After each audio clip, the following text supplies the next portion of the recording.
Hello Year 10. So far in this topic we have looked at a couple of different ways of sketching parabolas. We've used tables of values, we have used the turning point form of the equation, and last lesson we used factorizing to find the intercepts and the axis of symmetry formula. Now there's still more techniques that we're going to learn. Each one can be used in different situations to help make the sketching easier. So today we're going to learn a new technique, which is sketching parabolas by completing the square. So today the parabolas, or sometimes the parabolas, are given in the form y equals ax squared plus bx plus c, basically as an expanded quadratic. Now what we're going to do today is we're going to change that form into the turning point form, which is the y equals a bracket x minus h squared plus k, where the h and the k in that formula represent the turning point. So we're using the completing the square method that we learned in quadratics. The first question, however, is just a bit of a recap on how to use the turning point form of an equation, because this one's already factorized for us. So it says here, plot the graph of the following equations. On each graph, make sure that you state the axis of symmetry, the coordinates of the turning point, and the y-intercept. So the parabola that we're looking at is y equals minus 2 bracket x minus 3 in bracket squared plus 18. So it's already in turning point form for us. So we have a few things that we want to find. First of all, it says, find the turning point and state whether it is a maximum or a minimum. So the turning point comes from the h and the k that's in the formula. The h is the number in the brackets here with the x. Remember that it is always the opposite sign. This is moving the parabola sideways across the x-axis. So that minus 3 means that my turning point is going to have an x value of a positive 3. The 18 that is on the end is what is moving the parabola up and down. So that plus 18 is going to be the y value of my turning point. So that is there. So turning point is 3, 18. Now that is the turning point. We are also asked to state whether it is a maximum or a minimum. Now normally for a normal y is equal to x squared parabola, our parabola is what we call concave upwards, where the arms are pointing up, upwards. So, however, if there is a minus sign in front of our equation, that is going to reflect our parabola over the x-axis so that the arms are pointing downwards. That means that would be a maximum turning point. So that means we have a maximum. Find the y-intercept. The y-intercept can be found by substituting in when x equals 0. So that is into this original equation up here. So that will be y equals minus 2 bracket x is 0, so 0 minus 3 squared plus 18. And we just type that into our calculator to find that out. So minus 2 times 0 minus 3 squared plus 18.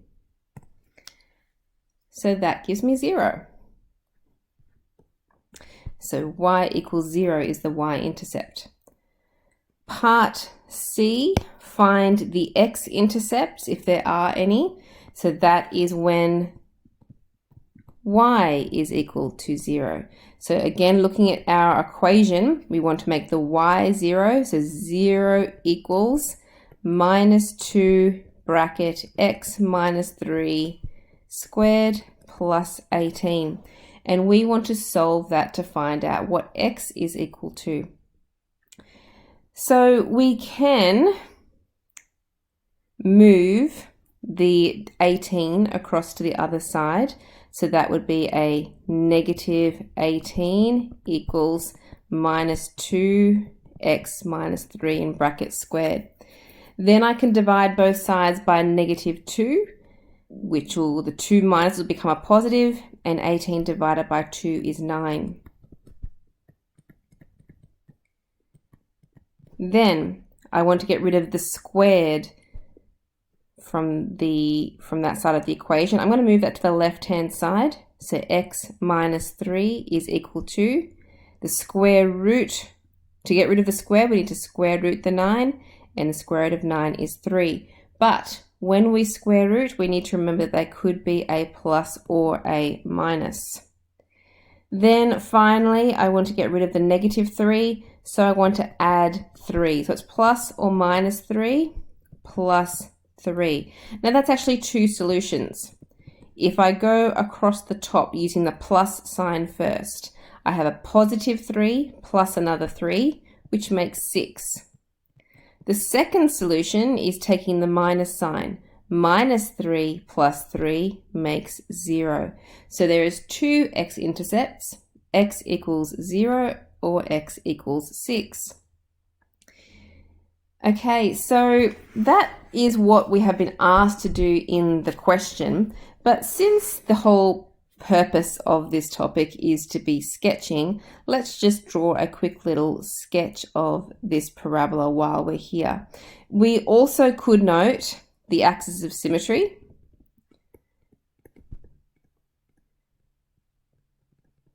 Which we could use the axis of symmetry formula, but the way that the equation is for this one, because it's not expanded out, that is not so easy to do. So to find the axis of symmetry, it would be easiest to add the two x values together and divide by 2. So that would be 6 plus 0 divided by 2, which would be x equals 3. So let's get to the sketching part. I have found in part A, we found the turning point was at 318. So across the bottom here, I'm going to put the 3 there, and 18 is up here. Again, I'm not really using a scale, but I do need to make sure that I am putting numbers and marking clearly where the key features are. In part B, we found the y-intercept, which was at y equals 0. So y-axis, y equals 0 is that intercept. And in part C, we found the x-intercepts, which were at 0 and 6. Okay, so all I have to do is connect those crosses up with my lovely parabola. And there it is. The axis of symmetry, if you want to draw it, would be the line coming straight down through here, through the x equals 3. And that's what the parabola would look like. So we're going to practice that again with a little bit more to it in question 2. So question 2 says, sketch the following graphs by completing the square, giving the x-intercept in exact form. So in these questions, we have an expanded quadratic, so we need to use our completing the square technique to factorize that. So as a refresher on how to do that, what we do is we leave the y, the first two parts of the quadratic, the x squared and the 6x, we start with those. What we do is we need to find the third term in that quadratic that would make a perfect square. And to do that, we take the number that's in front of the x, we halve it and square it. So half of 6 is 3, and 3 squared is 9. And we want to add 9 to make our perfect square. But because we don't like to just randomly add things into an equation, I'm going to immediately subtract that 9 off again. And I also have the plus 20 that was on the end of my original equation. Okay, so the plus 9 minus 9, they cancel each other out, and I really just have the same quadratic there. But what I'm going to do is now take those first 3 terms and I can factorize that into a perfect square. The shortcut to do that is again just to halve that 6, which is 3, and it will become x plus 3 in brackets squared. Okay, if you wanted to do it the long way, you'd be looking for two numbers that times to give 9 and add to give 6, which of course would be 3 and 3, and then the shorter way to write that is x plus 3 all squared.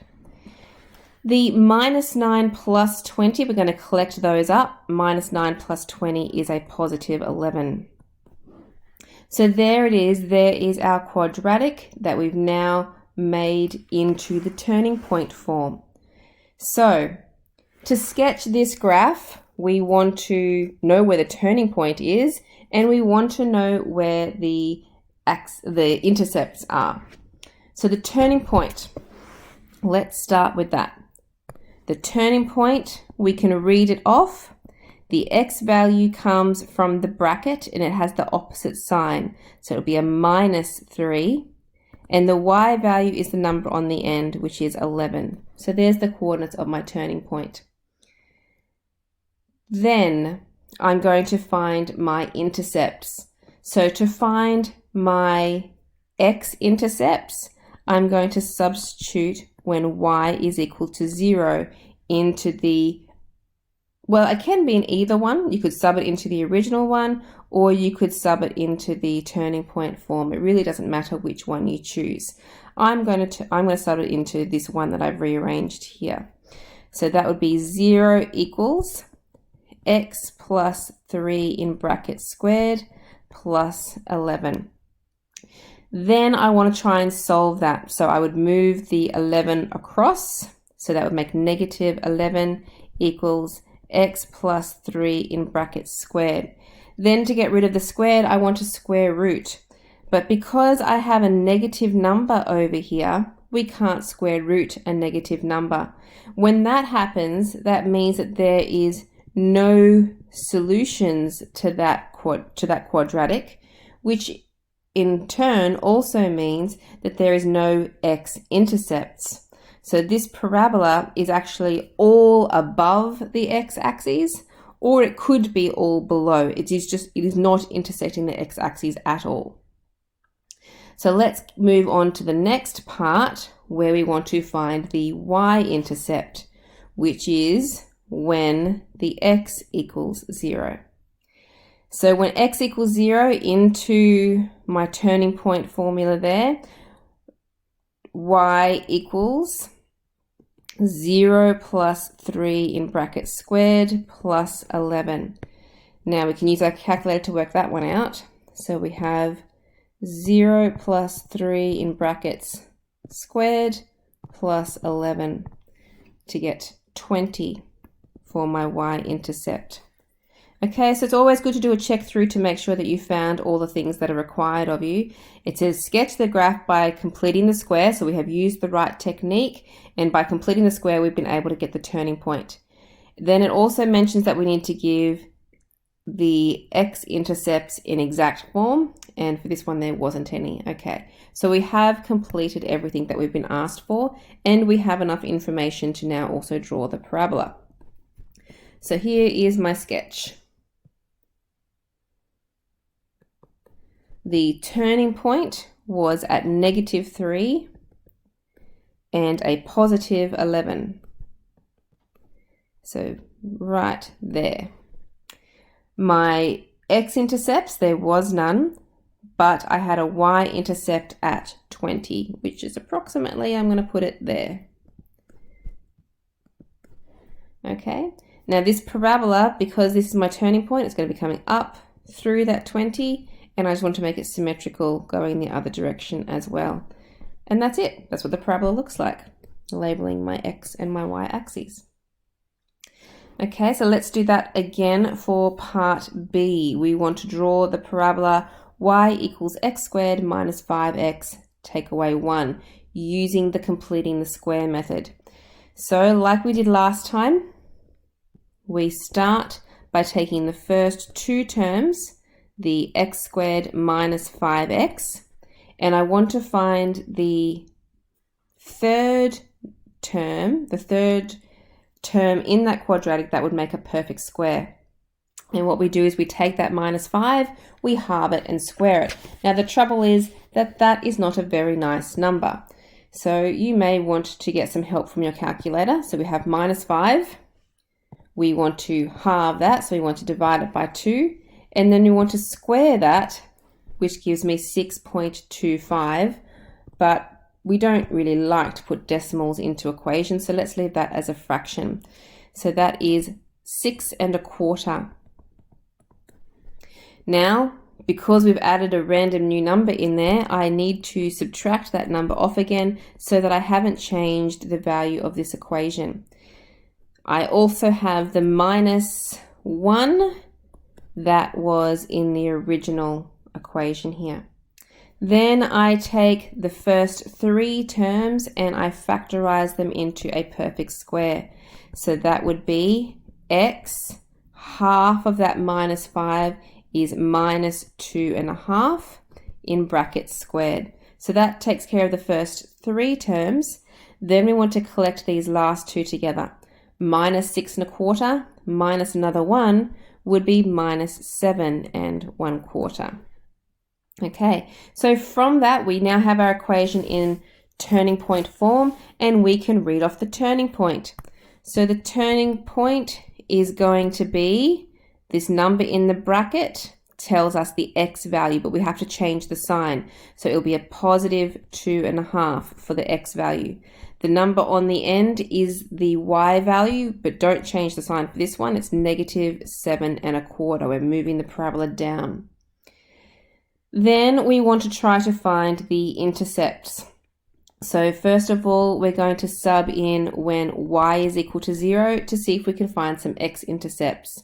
So into my turning point form, if y equals 0, I get 0 equals x minus 2.5 squared minus 7 1/4. Now I want to get the x by itself.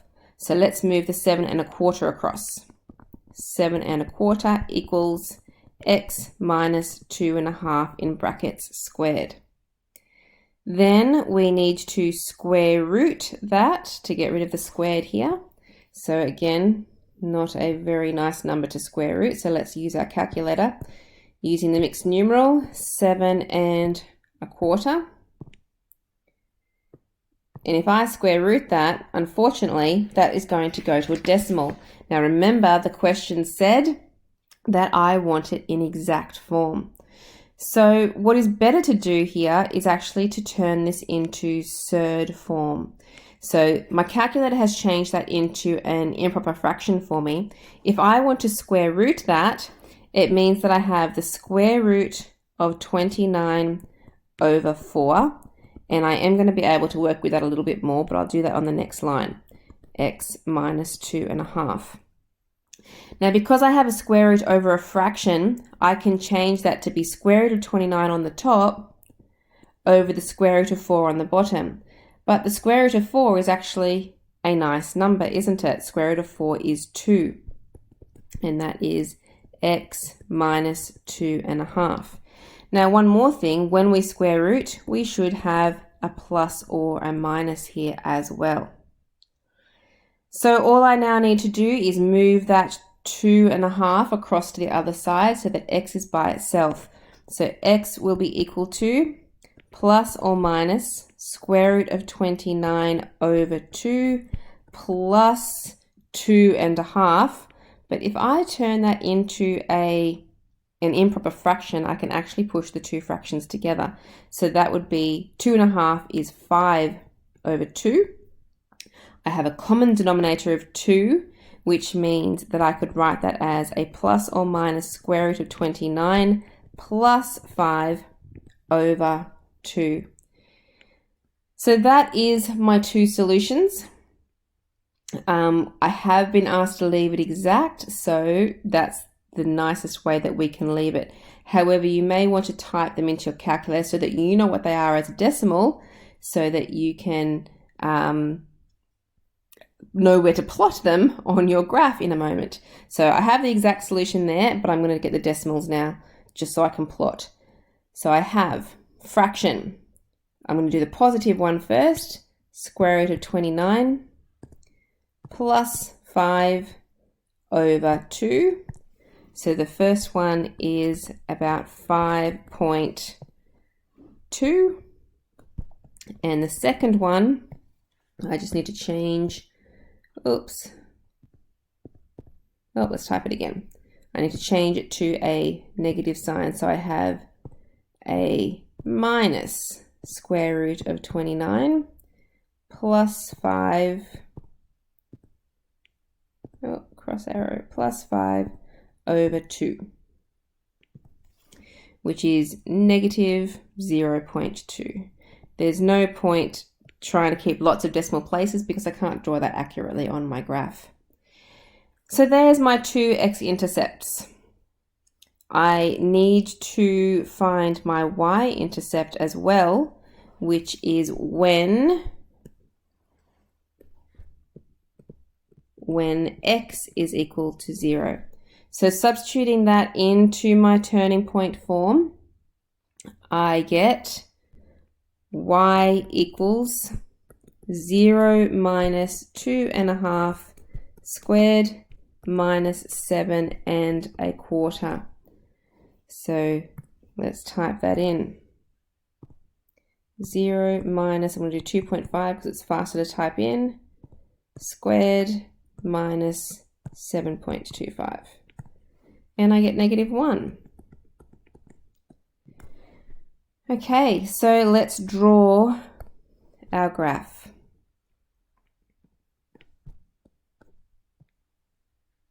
So just make sure whenever you're sketching, you're trying to find the turning point and the x and y intercepts. They're the key features that you need to show, unless you've been asked for other things as well, like the axis of symmetry.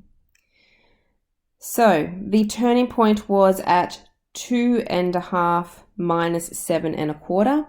So 2.5 I'm going to put here, and minus 7.25 can be down here. Okay, so there's my turning point. The x-intercept, are at minus 0.2, so I'm going to put that there. That's minus 0.2 and positive 5.2.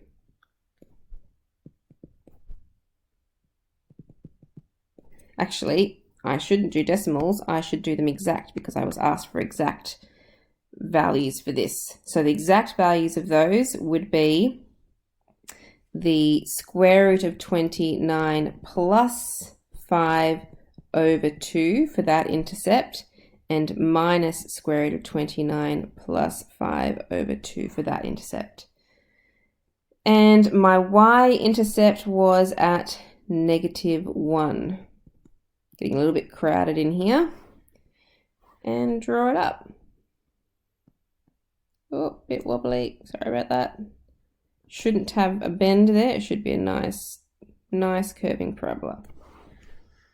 Okay, so that is it. That is how you sketch parabolas by completing the square. Time for you to practice in exercise 7D. Oh, 9D.